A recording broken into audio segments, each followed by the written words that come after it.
Thank you so much for coming. We're excited to have you all here. I'm going to turn it straight over to the NSO. I know that your time is valuable, and we have a lot of exciting events coming up. We're working with Southwest Texas Junior College, the National Solar Observatory, the National Science Foundation. We even have some support from the McDonald's Observatory, University of North Texas, UTSA, and I think our final an asset. So got a lot of people coming together to do a lot of exciting programs over the next 6 months.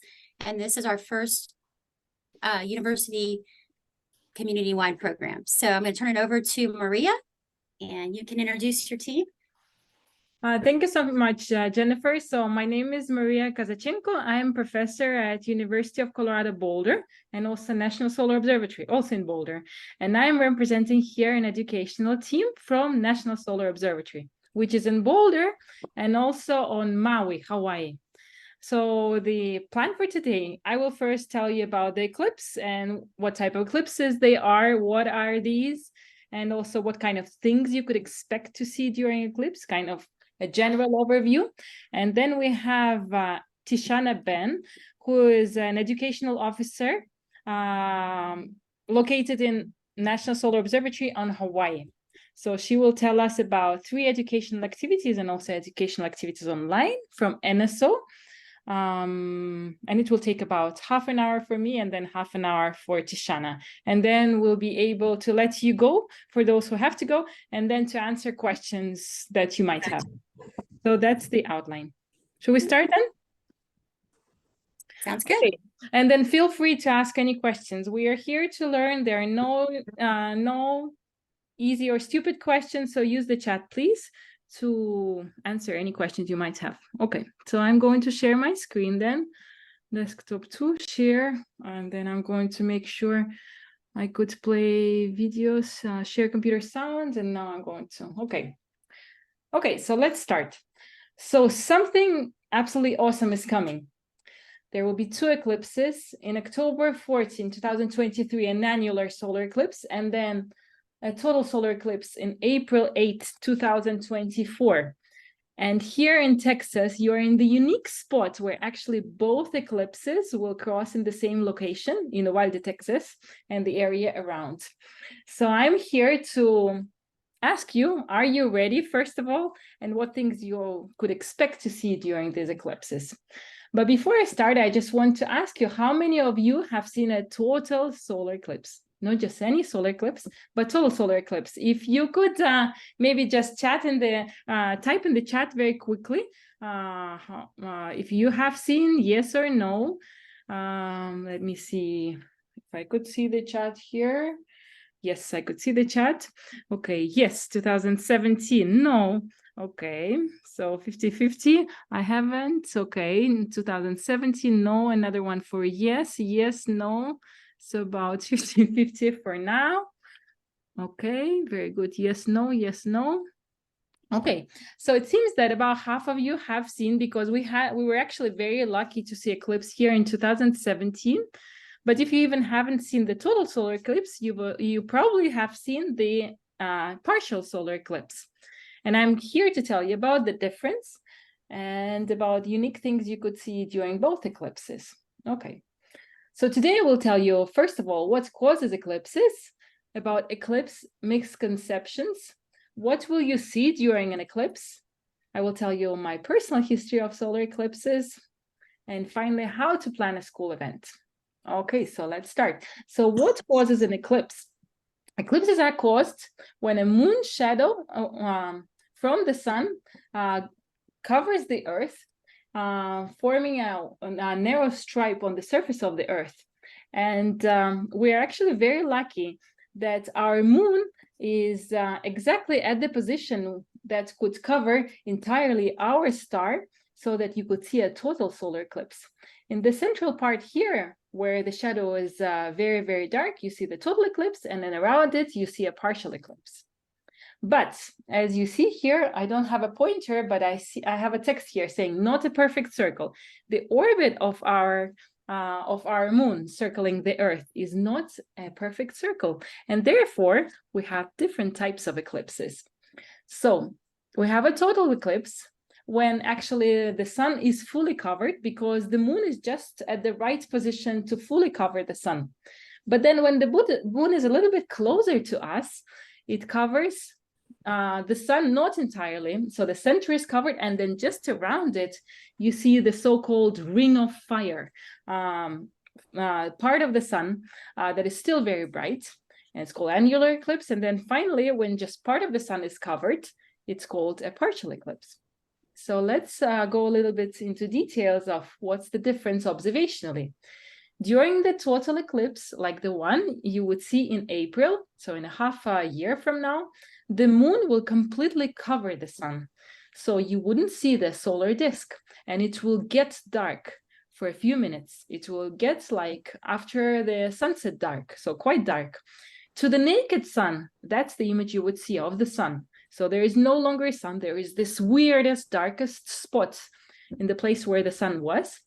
And it will actually get dark. On the right is an example of how dark it might get, an image I took while observing an eclipse in Oregon. During the partial eclipse, the moon will cover only part of the sun, but there still will be a lot of light. On the left, you see an image of the sun with a naked eye. So as you see, still quite a lot of light. And you must remember, you should never look directly at the sun. You should always use a filter or eclipse glasses like I'm wearing here on the bottom image. And the two images on the right are actually the eclipse images taken with a filter. So these are not the actual photographs. These are pictures of the sun through the filter or eclipse glasses. On the left is a partial eclipse, where you see only part of the sun being covered.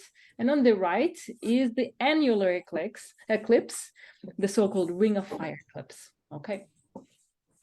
So you must understand that here at Earth, we're extremely fortunate because we're the only planet that enjoys total eclipses. Here is how a solar eclipse looks from Mars. You see this potato-shaped weird object covering the surface of our sun. It's a Phobos satellite of Mars. And you see the eclipses not particularly interested. And by the way, these spots, this is not dust on the camera. These are actually sunspots, Earth-shaped huge spots on the sun caused by enhancements of magnetic field. So we're at Earth, we're extremely fortunate that we could observe actual eclipses.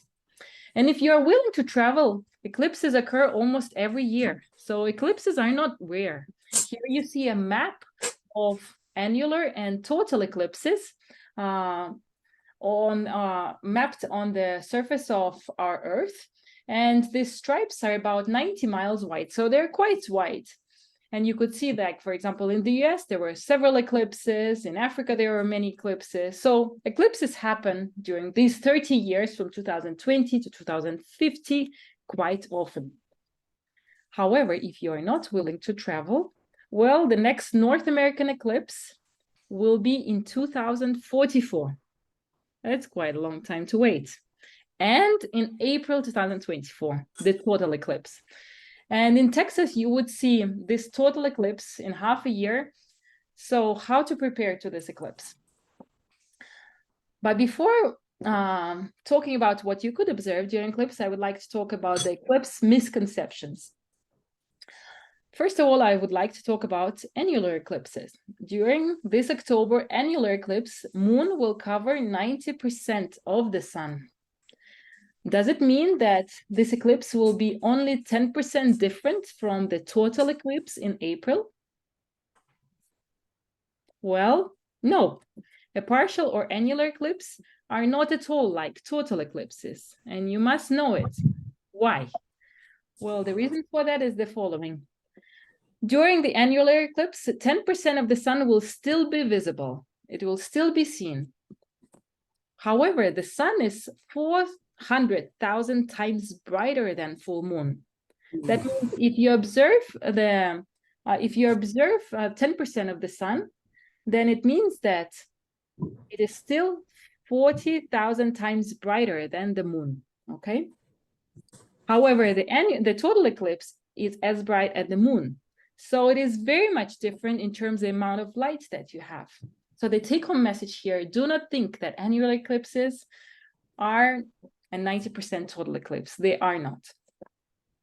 Second misconception, here you see my family wearing eclipse glasses, and these are not sunglasses. These glasses are over 10,000 times darker than sunglasses. You cannot see anything except for the sun in these glasses.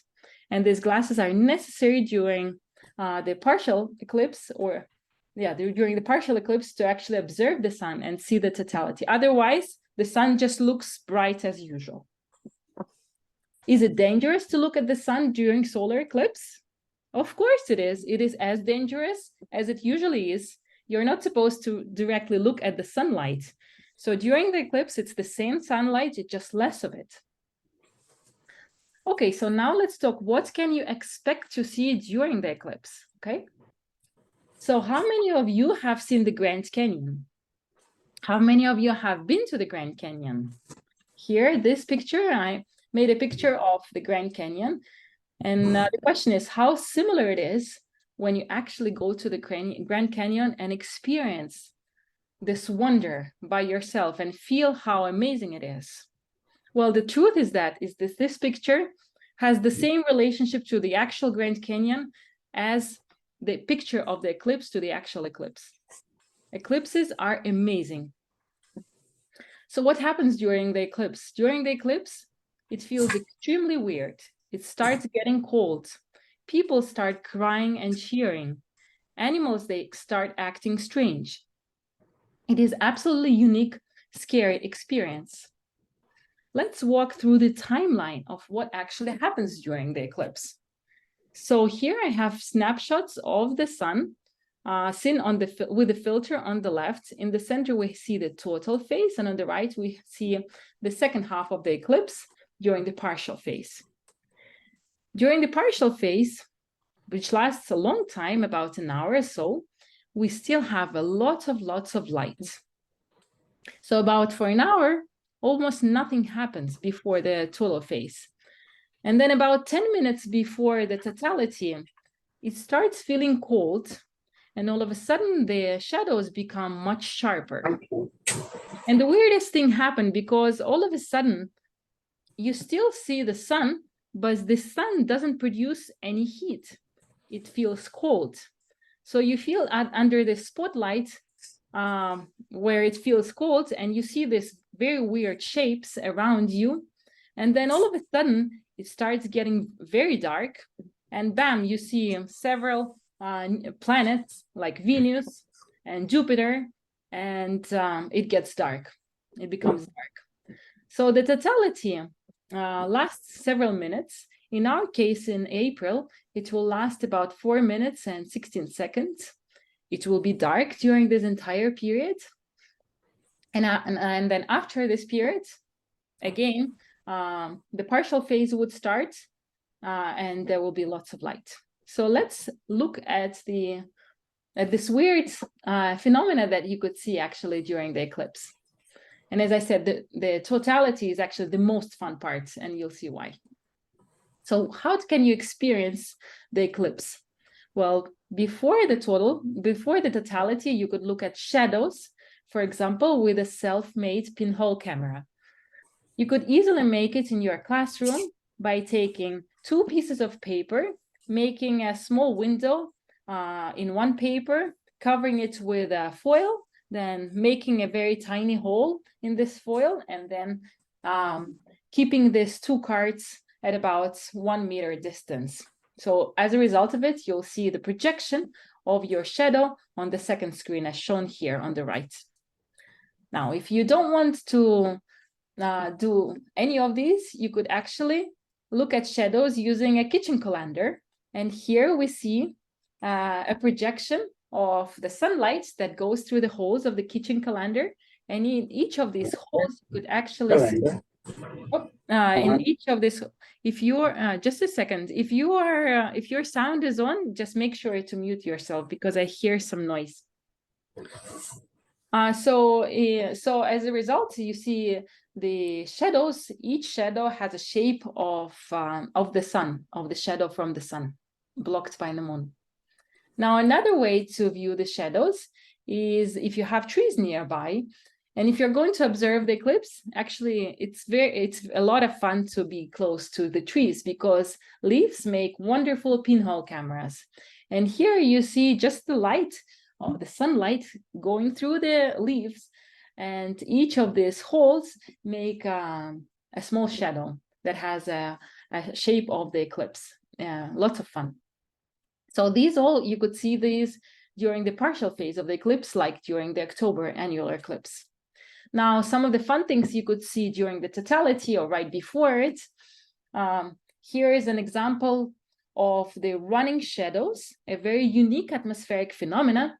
If you take a huge piece of paper or a bed sheet and just put it on the ground, that several minutes before the totality, you have these weirdest running shadows, which look like waves which are very hard to see on the video recording, but in life it's very easy to see them. You see these weird waves of black and white stripes right before the eclipse, which are caused by the turbulence effects in our atmosphere, very similar to what make our star twinkle. So next time you could, when you're singing a song to your kids before bedtime, instead of twinkle, twinkle, little star, you could say twinkle, twinkle, solar eclipse. It's the same effect.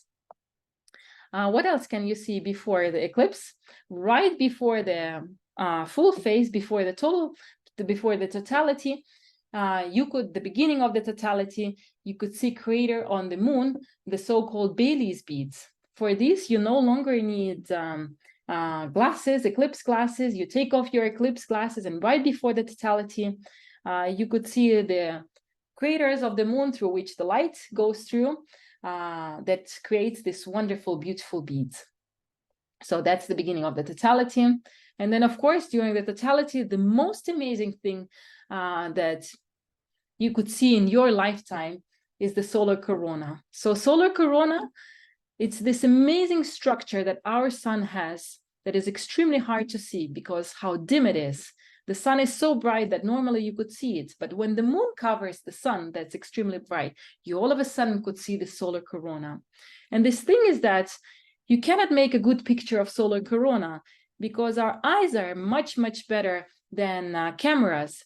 The cameras, they just show they don't really show all the beauty of the solar corona, but with our eyes, we could see this beautiful structure extending far, far away from the sun, covering a large fraction of this night sky.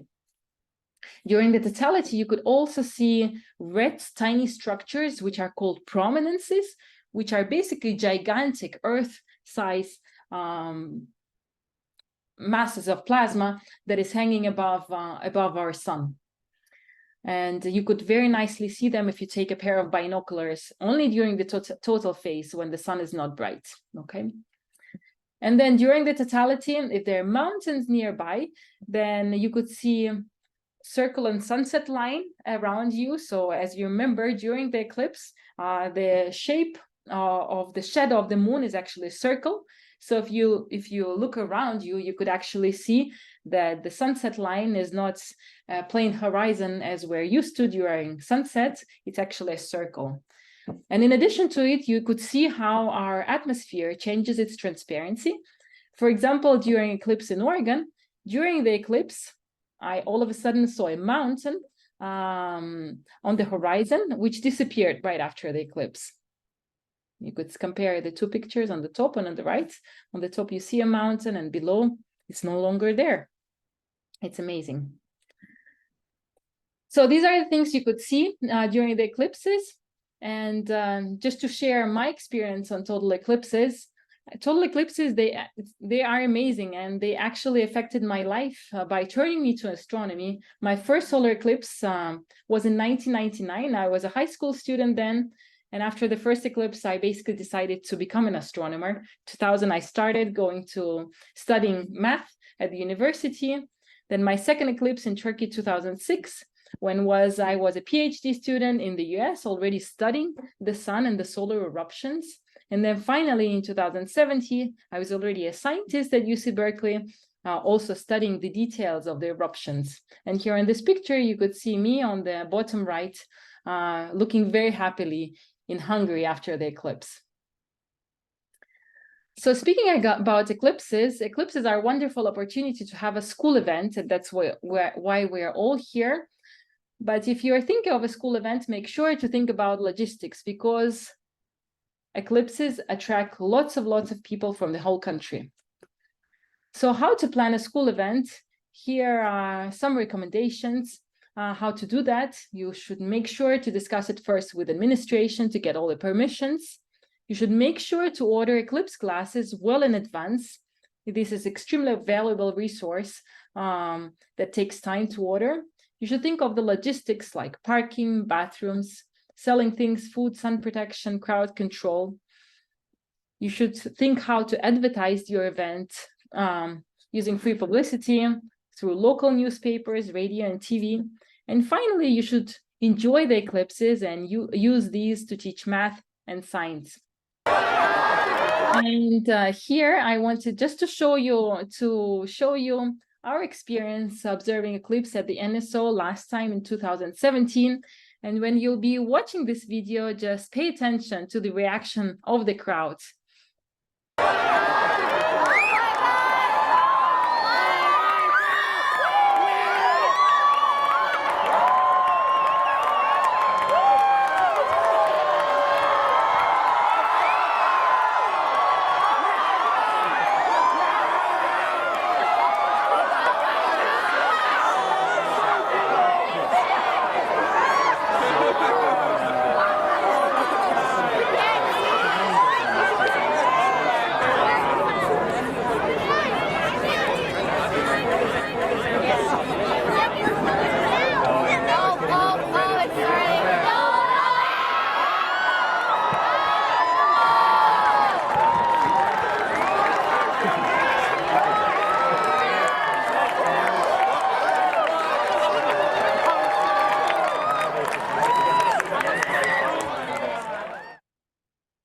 So as you see, eclipses is something that you would never forget till the last day of your life. Experiences is the most unique experience you ever get to experience. So make sure you share this excitement with everyone you talk to, with the kids you work with, and go and see the eclipse. So have a wonderful eclipse observation.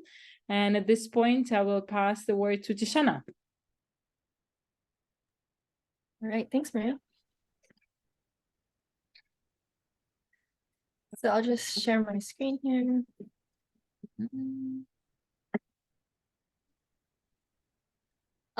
Yeah, so hi everyone, thanks for having us. I'm Tishanna Ben, and I'm the public education and public outreach officer for the National Solar Observatory, and then also the Daniel K. Inouye Solar Telescope, which is on Maui. And so I'm based out here in Hawaii. My background is I have a master's of science, and I taught and I'm licensed to teach 6th to 12th grade science here in Hawaii.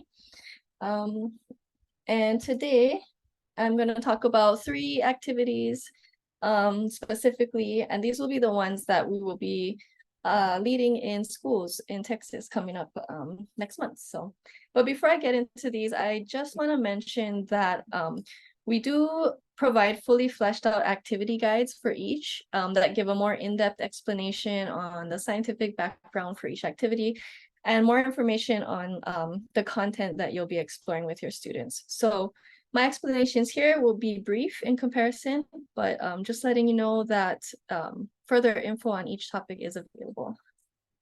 So 3 activities, we'll do the sun scale paint and bubble sun paintings. We'll look at magnetic fields and trace magnetic field lines. And then we'll do a slingshot activity that kind of teaches students about coronal mass ejections and how likely they are to hit Earth. So the first is pretty straightforward. The objectives are students will learn about the scale of the sun relative to the Earth, learn about solar features, and then also just understand that the sun is dynamic and it's always changing. Solar features that we'll talk about are sunspots. So Maria mentioned those briefly, but basically you can see them here. They're really sometimes Earth-sized spots on the sun that are areas of really dense magnetic field. And astronomers pay attention to those because they are the precursors to solar storms. And then coronal loops, you can see around the bottom. Those are magnetic field lines being traced by plasma, and they usually go from one sunspot to another. So for the activity, it's a paint activity. So we'll have a big 55 by 55 inch sun, and then we'll place little, I think they're 1/4 inch blue dots. So it takes 109 Earths to span the diameter of the sun. And so that's how we'll introduce scale. And you can kind of see here, but we actually did put 109 of these little blue dots there.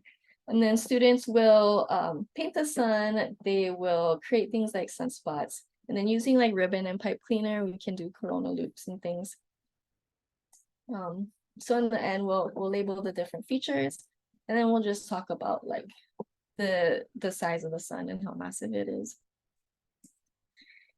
And then a second, I guess, rendition of this activity is using bubbles. So we put tempera paints and we mix it with dish soap and water. And then we have 3 colors, yellow, orange, and red. And then students will go, they'll blow bubbles, and then they take the cardstock and they'll press it down, and that creates a nice circle. And then the bubbles showcase what looks like coronal loops or prominences or things happening on the sun. And so it opens the door for a discussion there too. The second activity looks at magnetic fields. So they'll learn about the structure of magnetic fields and then different tools used for detection, and then also tools that scientists use to detect them on the sun. Talk about magnetism, how magnetic fields on the sun are what cause space weather. And space weather is the term used to describe the storms that happen on the sun. So the solar flares and the ejections that can hit us on Earth and cause things like the aurora. And then talk about how astronomers study these magnetic fields. So yeah, the sun has a magnetic field just like Earth does. Whoops. And the reason that we can see them sometimes is because the sun's plasma traces the magnetic fields. Otherwise, they're invisible. And so for the next activity, we are going to trace magnetic field lines. So take the invisible and make them visible. And I will play this video. This is an activity instructional video that we made a while ago, but it gives a nice overview of what's needed to prep and then what the activity actually looks like when it's finished. So this activity begins by putting a dot on the piece of paper. So you've already laid your magnet down. It's a good idea to tape it down if you need to. And once you place your dot on the piece of paper, you're going to locate the center of your compass over that dot. Now, it doesn't matter what the north, south, east, or west directions are. All you're going to do is follow the head of the compass, or in fact, you can follow the tail of the compass also. And each time you mark a dot, you're going to lift your compass and place it on top of that dot, and you're going to mark the next dot at the location of the head of the compass. Once you've marked a few spots, it's time to connect them. So as you know where your magnetic field lines are, because of course, doing this, following the compass needle, we're tracing the magnetic field lines of this particular bar magnet. And so the great thing about this is you can do it with a large number of people. You can have people sharing one particular project, working together, because no matter where on your piece of paper you place your compass is still going to be able to pick up the magnetic field from your bar magnet.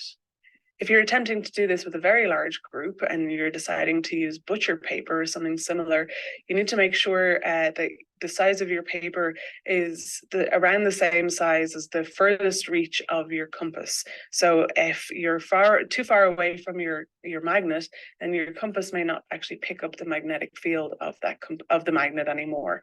So it's worth doing a few tests beforehand just to be sure.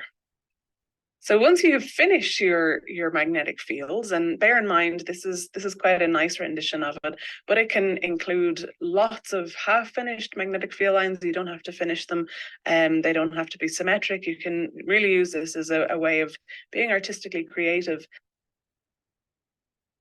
Yep, so when you're done, you get a really nice kind of picture of what these magnetic fields look like. So this activity begins by Let's see. The last activity is the coronal mass ejection game. And the main question that we're trying to answer with this activity is how easy is it for a coronal mass ejection to hit Earth? So coronal mass ejection, it's an ejection from the sun that contains charged particles and magnetic field. And when they hit Earth, they interact with Earth's magnetic fields and are the cause of the aurora borealis. Sometimes though, if they're large enough, moving fast enough, and they hit Earth directly, they can cause things like satellite damage, damage to electrical systems, and then render technologies like GPS unreliable. And in today's world, we're heavily reliant on things like this. So I will show you what a CME looks like in this video. So basically this black circle is covering the brightness of the sun, and that makes it so that astronomers can then see what's happening in the sun's atmosphere.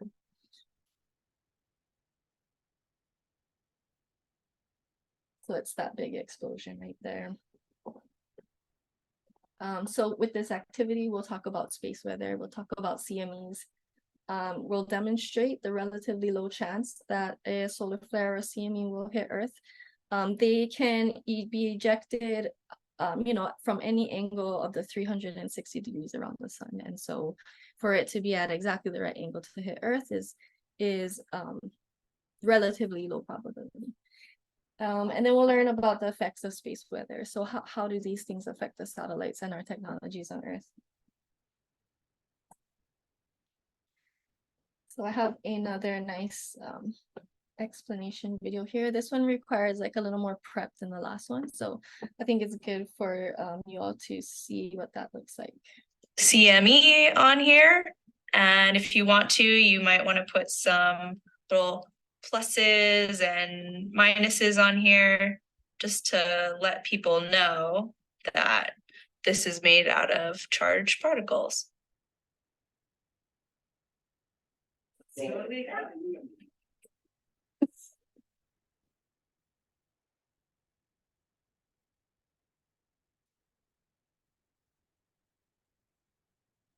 So yeah, that's a fun one. And CME on here. And there is actually a alternative version to this using a bar magnet rather than a slingshot. So I'll show that also. if you want to do the magnetic version of this activity, you're going to start with your foam earth and your long Alnico bar magnet. So what I did was just in the bottom, I cut a small hole, and then because the foam is soft, you can pretty much just put your magnet right through there. So next, we're going to need to make a magnetic coronal mass ejection. So start with your regular non-magnetic coronal mass ejection and your stack of little 1/4-inch neodymium magnets. So we are going to affix these to the outside of the CME so that they stick to our Earth. And with your scissors, you're going to go ahead and just cut a small hole in the surface of your coronal mass ejection. And then you can take your little magnet and just stick it in there. If you have super glue, you can try that, but I went ahead and just used some tape here, small amount of tape, and just cover up that magnet with the tape so that it stays in place. So if you do that enough times, you'll have a little CME that looks like this. This one has 8 of those small neodymium magnets inside of it. Earth. So here we go.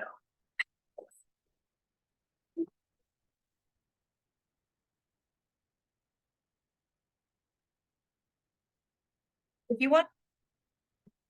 So those are the 3 activities. They're a really fun way to engage students and kind of open the door for a conversation about the different scientific things to learn about the sun, and then also like how that relates to eclipse eclipses and what we see. So lastly, I am going to share some resources. The first is our education resource page. The link is here. Here you'll find our Google Classroom. So if you join our classroom, we have the class code there.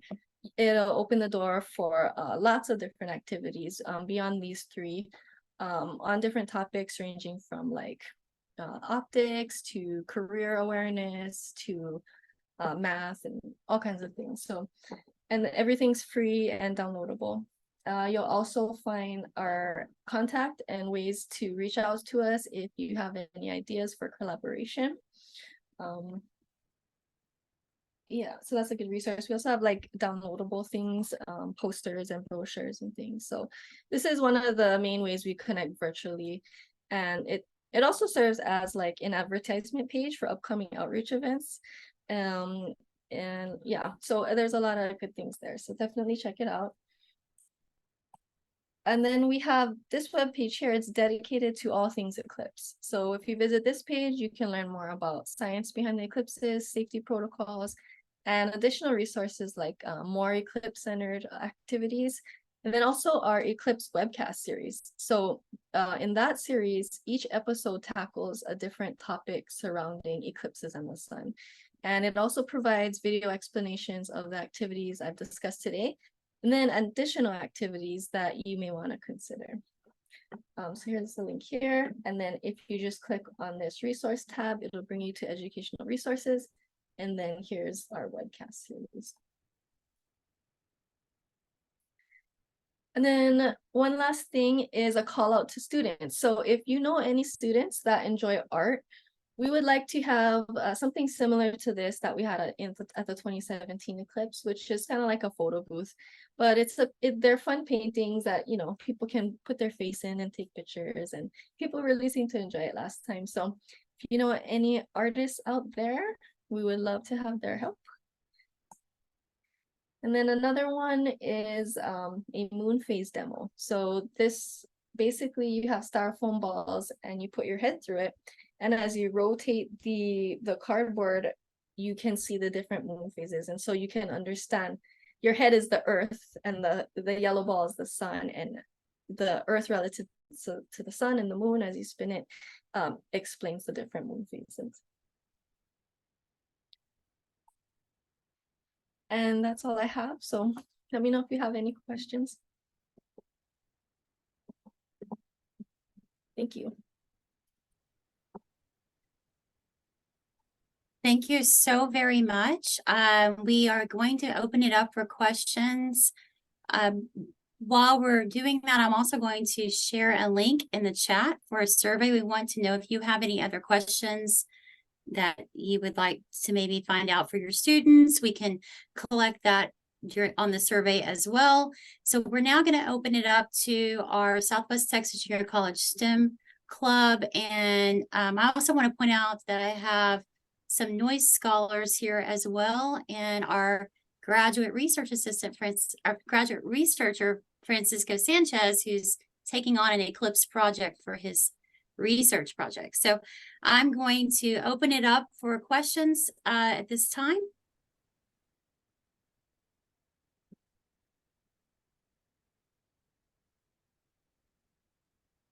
I have a question actually.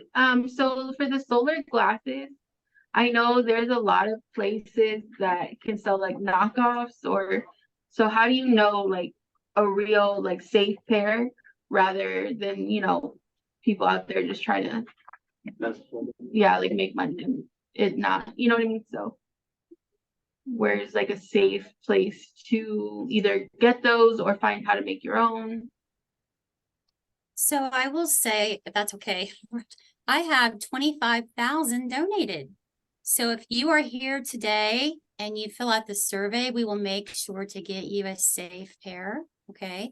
If you're at the STEM Club, all of you will definitely get access to eclipse classes. But what other things do we look for? There's an ISO standard, ISO 12312-2, which is the international safety standard for eclipse glasses. And places like Rainbow Symphony, American Optics, and some other places sell these kind of things. So that's the real thing. If you're looking for eclipse glasses, that's the thing to look for. And all the reputable places to buy them, whether they're online or at a store, that ISO standard will be on there. If it's not, then it's probably not up to snuff. Then the other thing is you want to, if you are not going the film route, but you're looking at those glass plates that go on the front of telescopes, the same ISO standard applies. And generally, knockoffs aren't going to be those glass filters, but a lot of those filters come in plastic, and or the film, and it's not that they're worse or better or anything like that. They're just different. The only difference may be that some of the films have a reddish cast and some of them have a more whitish cast, a bluish cast. Thank you so much.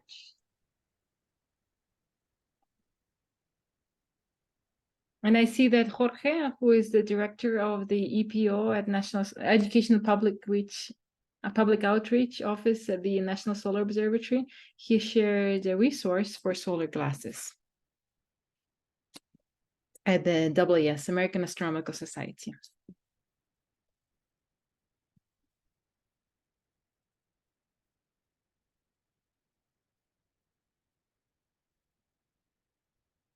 Okay, there is a great question. What do we do if it is cloudy? There are several ways to address this question. First, you could see if there are any places nearby where it seems more clear. So, for example, when there was an eclipse in China several years ago, it was extremely cloudy in most of the coastal China. But then in a small town, in a huge Chinese town called Wuhan, that we later learned about from as a birthplace as COVID, it was actually clear. So there were a bunch of people who just at 12 a.m. in the night just drove there during the night and end up there in the morning when it was clear there in the morning. So I would say look at the forecast and be ready to drive to a more clear area. Yeah, but there will be lots of people. So make sure you plan ahead and start early. If you get stuck under the clouds during an eclipse, there are other ways to enjoy it. It still gets very dark. So it'll be it'll be even darker under the clouds. And so that means that the animals will act differently. The sounds of the crickets might come out. The wind will come up. It'll be cooler. So you may not see the eclipse, but you can still experience a lot of those other effects, which are pretty cool to try to remember to watch for even during the total solar eclipse on a sunny day. Yep, that's an excellent point. But in the US, Texas has the best chances. That's on the positive side. Mexico has even better forecast.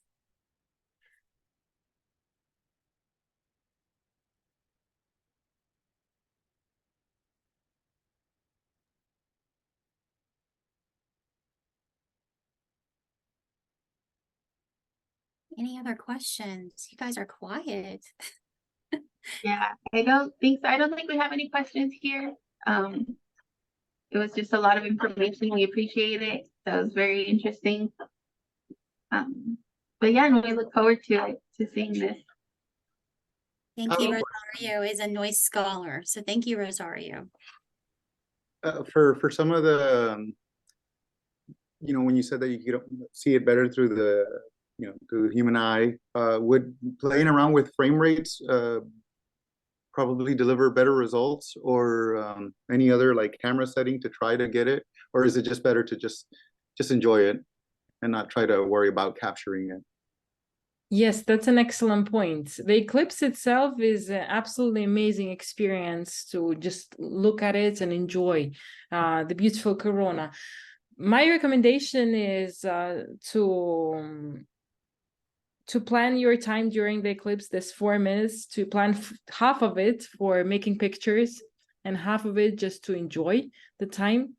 And you could always also record the time ahead of time before the eclipse, so that you don't have to look at your watches to see how much time is left. Making picture is definitely a wonderful way to keep record, but the thing is that the time changes completely during the eclipse. It goes really fast, so you have to make sure that you plan ahead. Yeah, it's Masha. The one way to photograph the eclipse is obviously to practice beforehand. And what's nice is that the corona that's around during the total solar eclipse, when we start to see the corona, that's that thing that, you know, we see in all the pictures and we all want to get great pictures of, is to really start practicing during a full moon. So getting that exposure right during a full moon, then you'll get the eclipse right. And then the only thing you have to worry about is focus, right?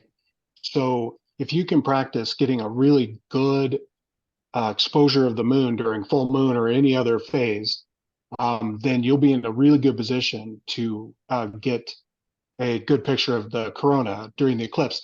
Another thing you can do during the eclipse is set your camera on automatic with a tracker perhaps, and then it just does its thing. And then right before the eclipse is done, of course you want to put some sort of filter on the top of it. It'll burn up your camera if you just don't do that. So just like your eyeballs, you want to protect your camera.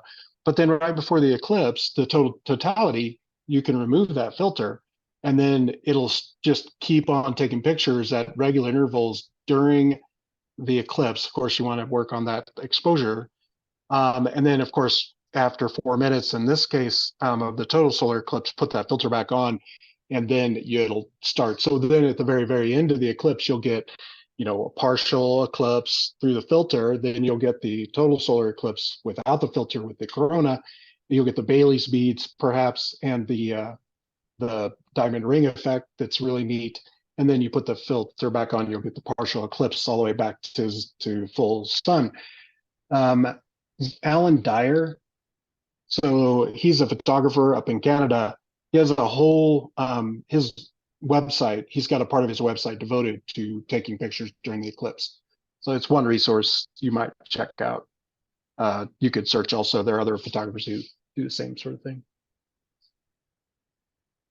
And then you could also always use a solar filter or attach eclipse glasses to your phone and play with exposure, even with your telephone, with the moon.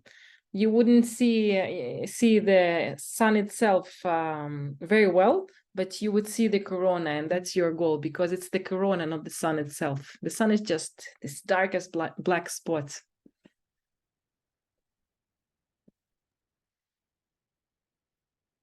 I think we had another question. Rosario, you asked is Fourier series used to study the sun?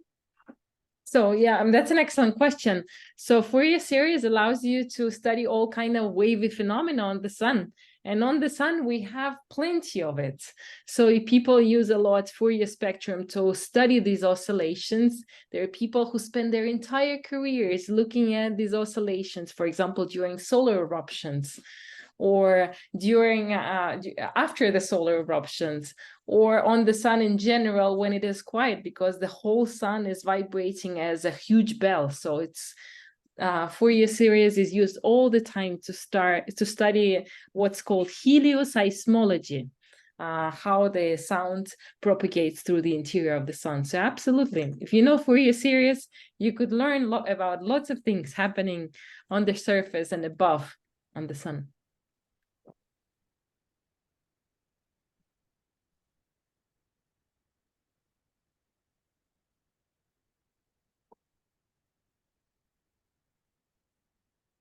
If you are at the SIM Club, here is a QR code. You can take the survey. We want to hear from you too.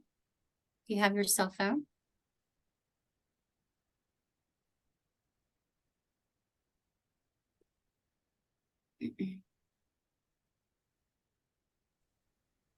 Thank you. You all got it? We still have some time, so please feel free to ask or clarify anything on the back of your mind. What can the STEM club students and the noise scholars and other students and faculty and staff expect to see the day of the eclipse? I mean, how early should we arrive if we were planning, an event? Can you share some tips for educators who might be planning events like that?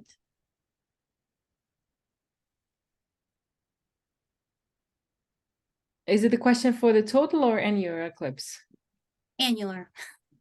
For the annular eclipse, I mean, I would first to make sure that you have this 1 hour of the peak of the eclipse free, and so that you could go outside to enjoy the eclipse. I would make sure you have the safety glasses available.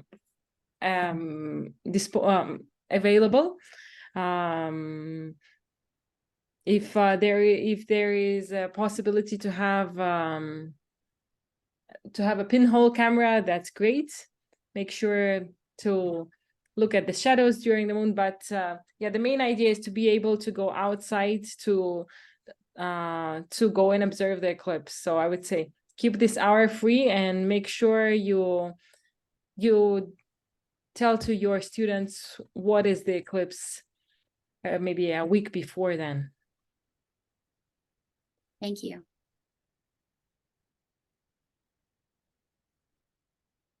Tishanna, John, do you have any thoughts or comments?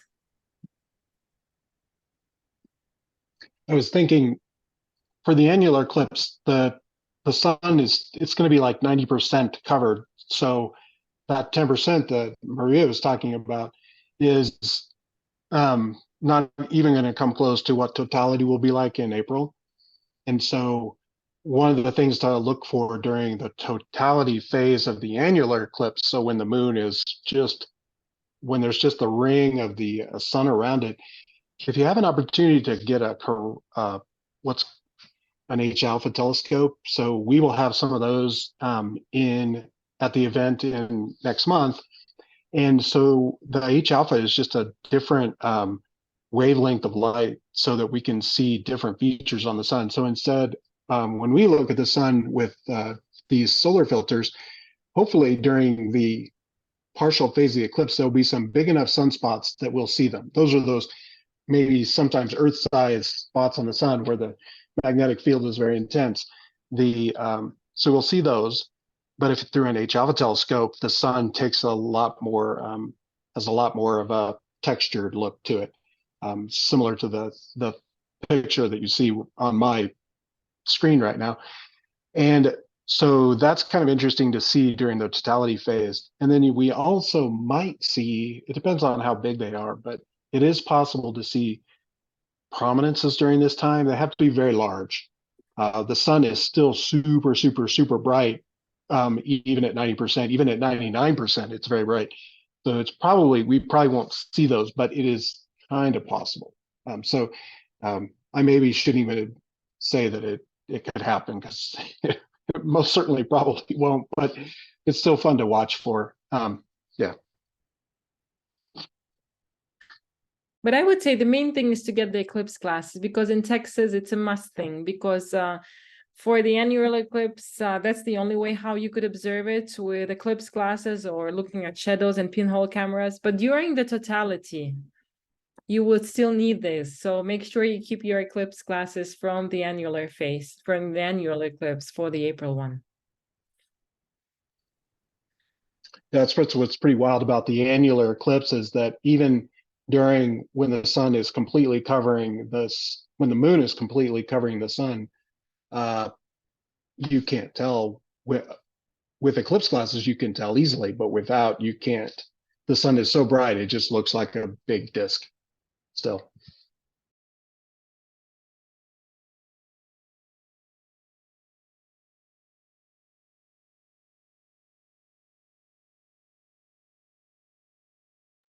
Other questions, thoughts, experiences?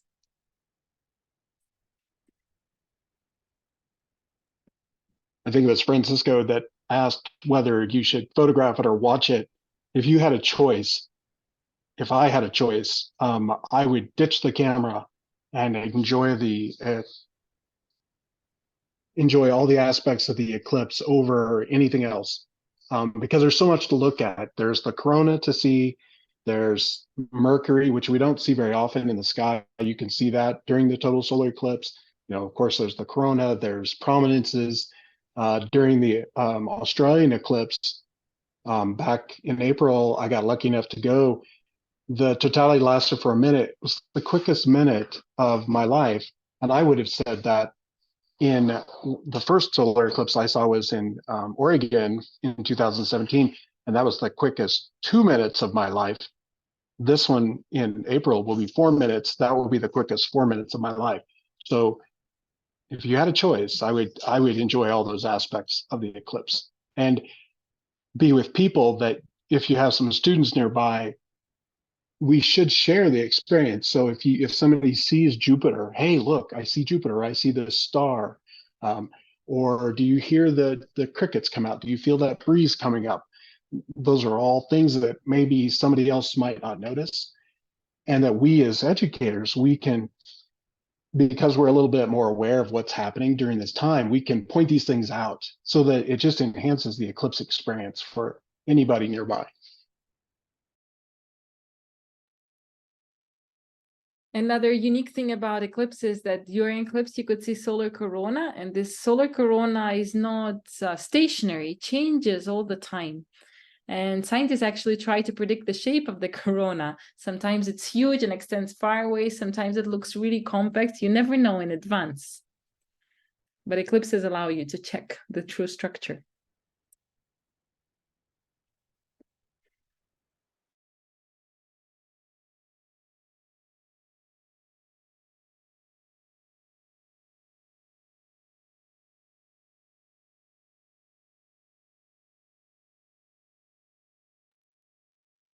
I would also like to mention that in our team, we have several team members who speak Spanish. So we also very much welcome questions and experiences from Spanish-speaking part of our community. So feel free to email us either in English or Spanish.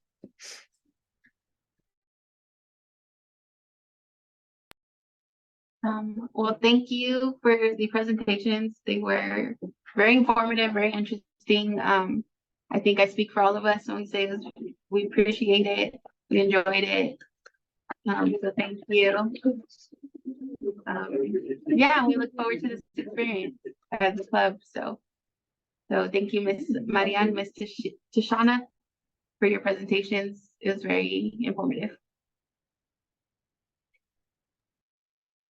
I would like to add that we will have another Zoom session on October the 3rd. And so I will be sending that out to your Sim Club advisors about the upcoming eclipse with UTSA's Dr. Lindsay Fuller, and also our own Sul State University's physics teacher, Honorbon, who's is excited to also share. We also will be talking about a project that Francisco Sanchez, who's here this evening, will be working on, which is a soundscapes project, which will be looking at how we can observe sounds during the annular eclipse and the total eclipse. So that's exciting. So look for that information on October the 3rd. And then we do have registration for the actual annular viewing that you will be receiving from Olivia or myself through email. And we have ways for all of our students and faculty and staff to register, and also educators to come to the softball field for a viewing on in October in Uvalde. And then the day before, we have you have the opportunity to meet this fantastic team in person, because we will have a lecture series next to Southwest Texas Junior College in the Sul Ross Auditorium the evening before. So those are some events coming up in the near future, and we hope to see you again soon. Thank you so much. Thank you. Thank you. And I'm stopping recording. Thank you.